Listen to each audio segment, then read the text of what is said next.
ராசிய ஞானவேலோட இயக்கத்தில் ரஜினிகாந்த் நடித்திருக்கும் வேட்டையன் திரைப்படம் அக்டோபர் 10ஆம் தேதி ரிலீஸ் ஆகிருக்கு.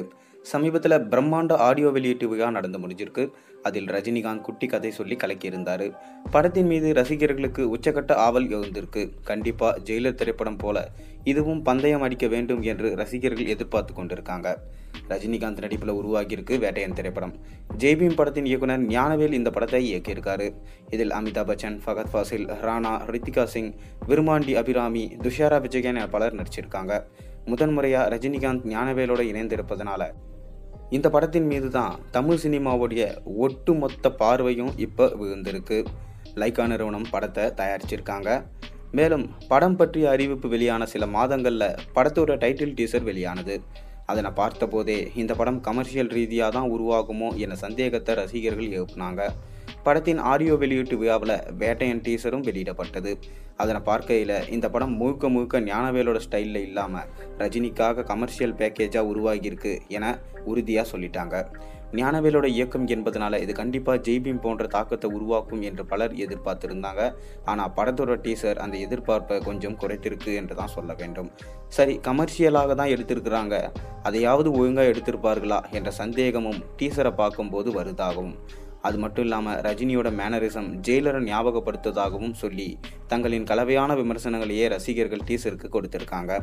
படத்துக்கு அனிருத் இசையமைச்சிருக்காரு. ஆனால் பாடல்கள் எல்லாம் வழக்கம் போல அவரது ஸ்டைல்லே இருக்குதான்.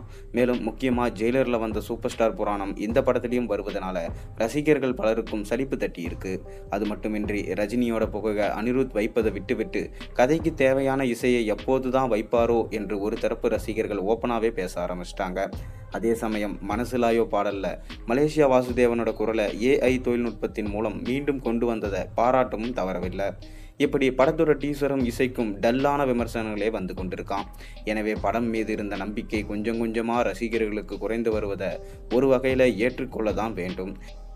இதனை ரிலீஸுக்கு முன்னாடி பார்த்தீங்கன்னா அந்த எக்ஸ்பெக்டேஷன்ஸை அதிகரிக்க பார்த்தீங்கன்னா படக்குழு நிறைய வேலைகள் கண்டிப்பாக செஞ்சு தான் ஆக வேண்டும் என்று நம்ம எதிர்பார்க்கலாம். இந்நிலையில் படத்தோட முதல் விமர்சனம் பற்றிய தகவல் வெளியாயிருக்கு. அதாவது பிக் பாஸில் கலந்து கொண்டு புகையடைந்த அபிஷேக் வேட்டையன் படம் மிக சிறப்பாக வந்திருக்கு. ஃபகத் ஃபாசில் வடிவேலு மாதிரி டார்க் காமெடியெல்லாம் செஞ்சுருக்காரு. படத்தை பார்த்துவிட்ட ரஜினிகாந்துக்கு உச்சகட்ட மகிழ்ச்சி ஏற்பட்டிருக்கு என்று தெரிவிச்சிருக்காரு. ஆனால் அபிஷேக் இப்படி சொன்னதில் எந்த அளவுக்கு உண்மை என்று தெரியலை. படத்தை பார்த்தா தான் உண்மை நிலவரம் தெரிய வரும் என ரசிகர்கள் கமெண்ட் செஞ்சுட்டு வராங்க. நீங்கள் என்ன நினைக்கிறீங்க? வேட்டையன் படம் தேருமா தேராதா?